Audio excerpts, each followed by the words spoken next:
Pilu Dodi Sudrajat gagal bertemu Gala Sky, ayah Vanessa Angel ungkap kerinduan dengan sang cucu, mengaku sampai menangis. Niat Dodi Sudrajat untuk mengajak Gala Sky liburan hingga saat ini belum tercapai.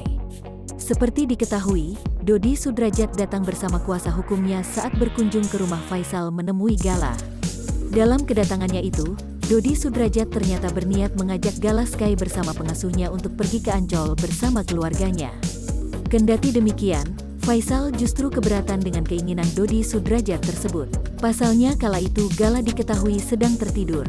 Karena hal itulah, Dodi terpaksa mengubur impiannya untuk membawa Gala pergi liburan. Sebagai seorang kakek, Dodi tentu sangat merindukan sang cucu. Bahkan ayah Vanessa Angel itu sering meluapkan isi hatinya ke kuasa hukumnya, Jamaluddin Kudubun, tentang perasaan rindunya kepada Gala.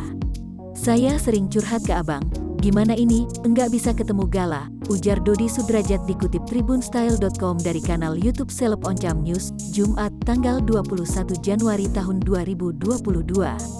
Jamaluddin Kudubun selaku kuasa hukum membenarkan ucapan sang klien. "Sering curhat sama saya," kata Jamaluddin. Diakui oleh Jamaluddin, sang klien bahkan terkadang sampai menangis karena begitu merindukan sang cucu. Sehingga Dodi bisa terbawa perasaan bila bercerita tentang Gala yang kini tinggal bersama keluarga Bibi Ardiansyah. "Kangennya, Dodi, memang sudah enggak karuan," kata Jamaluddin Kudubun. "Ya begitu ya, Bang, kadang suka sampai nangis," timpal Dodi. Terlepas dari itu semua, Dodi berencana untuk kembali mendatangi kediaman Faisal untuk menjemput Gala. Dodi berharap kedatangannya nanti dapat diterima oleh keluarga Faisal dan dirinya berharap bisa membawa Gala. Namun sayangnya, Dodi belum memberi bocoran kapan dirinya akan kembali datang ke rumah Faisal untuk menjemput.